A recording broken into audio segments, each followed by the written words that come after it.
Candy man. ये कहानी है 1992 की। शिकागो शहर में जेम्स और एमा रहते थे। अपने माता पिता से दूर वे अपनी आंट मिसेस हडसन के पास रहा करते थे। वे दोनों ट्विंस थे और एक ही कॉलेज में पढ़ते थे। एक दिन एमा और जेम्स घर लौट रहे थे कि तभी जेम्स का दोस्त पीटर उनके पास आया और उन्हें घर जाने से रोकने लगा। क्या हुआ पीटर, आज घर जाने का इरादा नहीं है क्या? नहीं, आज नाइट आउट करने का इरादा है। क्या मतलब? मतलब ये कि आज मैं अपनी आंट सोफी के घर जा रहा हूँ। उनका घर बहुत बड़ा है और हम सब उनके घर में खूब मस्ती कर सकते हैं। वो सब तो ठीक है, लेकिन पीटर, तुम्हारी आंट को बुरा नहीं लगेगा अगर मैं और एमा भी तुम्हारे साथ गए तो? नहीं, ऐसा कुछ भी नहीं होगा, क्योंकि मैंने आंट सोफी को पहले ही कह दिया था कि हम लोग वीकेंड में उनके घर आएंगे। एमा और जेम्स एक दूसरे को देखने लगे और इस सोच में पड़ गए कि उन्हें पीटर की आंट के घर जाना चाहिए या नहीं। पीटर उन दोनों को अपने साथ ले जाने के लिए मनाने लगा। चलो ना गाइस, बहुत मजा आएगा। ठीक है, हम तुम्हारे साथ चलेंगे। शाम को वे तीनों एक जगह मिले और सोफी के घर के लिए निकल पड़े। वे तीनों सोफी के घर पहुंच गए। पीटर ने दरवाजा खटखटाया। सोफी ने दरवाजा खोला। हेलो मेरे बच्चों, कैसे हो तुम लोग? मैं तुम सबका ही इंतजार कर रही थी। Thank you aunt Sophie. ये हैं मेरे दोस्त जेम्स और ये जेम्स की बहन एमा है। बहुत अच्छा हुआ जो तुम दोनों भी आ गए। पीटर तुम दोनों के बारे में बहुत बात करता है। सभी बातें कर रहे थे और खुश दिख रहे थे। सोफी उन्हें कमरे की तरफ ले गई। कमरा बहुत ही बड़ा और सुंदर था। तुम लोग बैठो, मैं तुम लोगों के लिए नाश्ता लेकर आती हूँ। तीनों ने नाश्ता किया और कमरे में एक साथ बैठ गए। जेम्स और पीटर एक दूसरे से बात कर रहे थे और एमा दीवार पर लगे बुक शेल्फ्स में बुक देख रही थी। तभी उसकी नजर एक किताब पर पड़ी जिस पर कैंडी मैन लिखा था। एमा उस किताब को देखने लगी। उस पर एक आदमी की फोटो बनी हुई थी जिसका एक हाथ कटा हुआ था और आधा चेहरा मधुमक्खियों से ढका हुआ था। जेम्स एमा के पास आया और उसे टोका। क्या हुआ एमा, क्या देख रही हो? ये कैंडी मैन कौन है? ओह, तो तुम ये किताब देख रही हो। कैंडी मैन के बारे में तो मुझे आंट सोफी ने बचपन में बताया था। अच्छा, क्या बताया था? यही कि आज से 50 साल पहले शिकागो में डैनियल रोबिटेल नाम का एक व्यक्ति रहता था। वो पढ़ाई में बहुत अच्छा था और उसकी पेंटिंग्स भी बहुत अच्छी थी, लेकिन कोई भी उससे बात नहीं करता था क्योंकि वो एक अमीरों के कॉलेज में स्कॉलरशिप लेकर पढ़ाई कर रहा था। एक दिन रोज नाम की एक लड़की उसकी पेंटिंग से बहुत प्रभावित हुई और उसने डैनियल को अपने घर पेंटिंग सीखने के लिए बुलाया। डैनियल रोज को पेंटिंग सिखाने के लिए उनके घर जाने लगा। कुछ ही दिनों में दोनों में प्यार हो गया। रोज के पिता को ये बात जैसे ही पता चली, उन्होंने डैनियल को बहुत पीटा।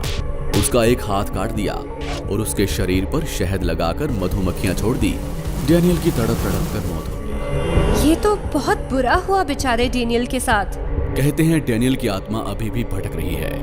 उसने अब तक कई लोगों की जान ले ली है। क्या कह रहे हो पीटर, ये कैंडी मैन एक भूत है? हाँ, और कहते हैं कि अगर कोई 5 बार कैंडी मैन का नाम शीशे में देखकर पुकारता है तो कैंडी मैन उसे मार देता है। क्या बकवास है ये सब, ऐसा थोड़े ही होता है। मुझे नहीं पता कि क्या होता है और क्या नहीं। मुझे तो जो पता था वो मैंने तुमको बता दिया। चलो ना पीटर, तुम लोग भी क्या बात लेकर बैठ गए? जेम्स और पीटर बात कर रहे थे, लेकिन एमा अभी भी कैंडी मैन के बारे में सोच रही थी। क्या हुआ एमा? मैं कैंडी मैन का नाम 5 बार शीशे के सामने लेकर देखूं कि क्या होता है। वैसे तो कुछ भी नहीं होगा, लेकिन अगर कैंडी मैन सच में आ गया तो तब मुश्किल हो जाएगी। एमा पीटर की बात नहीं सुनती और शीशे के सामने खड़ी हो गई और कैंडी मैन का नाम लेने लगी। Candy man, candy man, candy man, candy man. सोच लो एमा, अभी भी वक्त है। एमा पीटर की तरफ देखकर मुस्कुराई और उसने 5वीं बार कैंडी मैन का नाम लिया। Candy man. वे तीनों अपने चारों तरफ देखने लगे, लेकिन कहीं कुछ भी नहीं बदला। देखा, कुछ भी नहीं हुआ। तीनों अपनी जगह पर वापस बैठने के लिए मुड़े कि तभी कमरे में लटका झूमर हिलने लगा और कमरे की हर चीज कांपने लगी। तीनों ये सब देखकर घबरा गए। ये क्या हो रहा है पीटर? मुझे नहीं पता, चलो जल्दी आंट सोफी के पास। खिड़की से ढेर सारी मधुमक्खियाँ उड़ते हुए कमरे में फैल गईं। तीनों उन मधुमक्खियों से बचने के लिए हाथ पैर मारने लगे। तभी उनके सामने एक धुआं आदमी का रूप लेकर खड़ा हो गया। उसका एक हाथ कटा हुआ था और उस हाथ से खून टपक रहा था। शरीर के दूसरे आधे हिस्से में उड़ती हुई मधुमक्खियाँ आकर चिपक गईं। तीनों उस आदमी को देखकर डर गए। तुम लोगों ने मुझे बुलाया और मैं आ गया। अब तुम सबको अपने साथ लेकर जाऊंगा। ये तो सच में कैंडीमैन है, भागो यहाँ से जल्दी। पीटर भागने लगा। कैंडीमैन ने अपने कटे हाथ से खून के छींटे पीटर के चेहरे पर मारे और पीटर का चेहरा बुरी तरह से जलने लगा। पीटर, तुम ठीक तो हो ना? मेरा चेहरा बहुत जल रहा है जेम्स। जल्दी कुछ करो। जेम्स ने जग पकड़ा और पीटर के चेहरे पर जैसे ही फेंकने के लिए हाथ आगे बढ़ाया, पानी खून में बदल गया और सारा खून पीटर के शरीर पर गिर गया और अब उसका पूरा शरीर जलने लगा था। वो तड़पता हुआ जमीन पर गिर पड़ा। पीटर! जेम्स ये देखकर चौंक गया। कैंडीमैन उसके करीब आ गया और सारी मधुमक्खियां उसके ऊपर छोड़ दी। जेम्स का शरीर पूरी मधुमक्खियों से ढक चुका था। वो पूरी तरह दर्द से चीख रहा था। छोड़ दो उन्हें प्लीज, मैंने तुम्हें बुलाया है, मुझसे बदला लो, उन दोनों को छोड़ दो। तुझसे तो मैं सबसे बड़ा बदला लूंगा।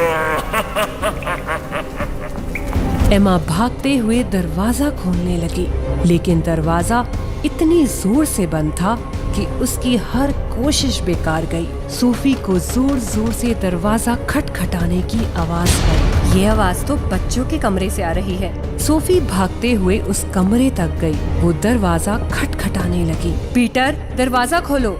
अंदर से एमा रोते हुए सोफी से मदद मांगने लगी। आंटी हमें बचाइए, कैंडीमैन हमें मार डालेगा, प्लीज हमें बचाइए। कैंडीमैन? सोफी भागते हुए अपने कमरे में गई और शीशे के सामने खड़ी हो गई। कैंडीमैन एमा के नजदीक आकर खड़ा हो गया। उसकी आंख लाल थी और वो गुस्से से एमा को देख रहा था। कैंडीमैन ने एमा को बालों से पकड़कर ऊपर उठाया और हवा में लटका दिया। सोफी एक हथौड़ा लेकर शीशे के सामने खड़ी थी और उसने कैंडीमैन का नाम लेना शुरू किया और हर बार शीशे पर हथौड़ा मारने लगी। जैसे ही उसने पहली बार शीशे पर हथौड़ा मारा, कैंडीमैन की शक्ति कम होने लगी। जेम्स के शरीर से मधुमक्खियां हटने लगी और पीटर के शरीर पर लगा खून मिटने लगा। ये क्या हो रहा है मुझे? मेरी शक्तियाँ क्यों कम हो रही हैं?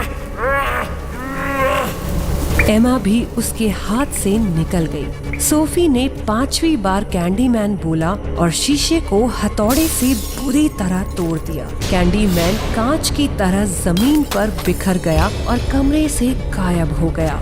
जेम्स और पीटर जख्मी हालत में जमीन से उठने लगे। सोफी भागते हुए कमरे के अंदर आ गई। तुम सब ठीक तो हो ना?